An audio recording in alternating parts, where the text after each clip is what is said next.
અહીંયા તમને કેલ લંબાઈની નળી આપેલી છે, જેના એક છેડામાંથી પાણી એન્ટર થાય છે અને બીજા છેડામાંથી પાણી બહાર નીકળે છે. બંને છેડાના આડછેદના ક્ષેત્રફળ અલગ અલગ છે.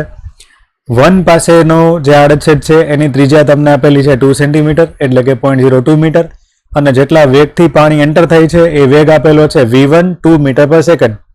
બિંદુ 2 પાસેથી પાણી બહાર નીકળે છે, જ્યાંના આડછેદની ત્રિજ્યા તમને આપેલી છે 1 સેન્ટીમીટર એટલે કે 0.01 મીટર, અને કેટલા વેગથી પાણી બહાર નીકળશે આવો પ્રશ્ન છે.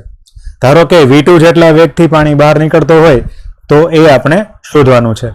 હવે જ્યારે ક્ષેત્રફળ અને વેગ અથવા તો ત્રિજ્યા અને વેગની વાત થતી હોય ત્યારે સીધું જ આપણે ઇક્વેશન ઓફ કન્ટિન્યુટી એટલે કે સાતત્ય સમીકરણનો યુઝ કરીએ છીએ.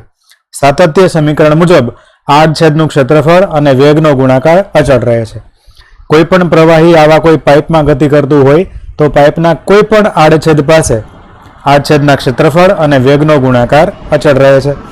1 પાસે આડછેદનું ક્ષેત્રફળ અને વેગ a1 v1 હોય, 2 પાસે આડછેદનું ક્ષેત્રફળ a2 અને વેગ v2 હોય તો a1 v1 = a2 v2 થશે. a1 એટલે કે 1 પાસેનું ક્ષેત્રફળ જે પાઈ r1 સ્ક્વેર થશે, 2 પાસેનું ક્ષેત્રફળ a2 જે પાઈ r2 સ્ક્વેર થશે. આ બંને કિંમતો મૂકીએ તો a1 v1 એટલે પાઈ r1 square v1, a2 v2 એટલે પાઈ r2 સ્ક્વેર v2. બંનેમાંથી પાઈ કેન્સલ કરી દો તો r1 square v1 = r2 square v2 આવું બચે છે. આપણી પાસે r1 v1 છે, r2 છે, v2 આપણે શોધવાનું છે.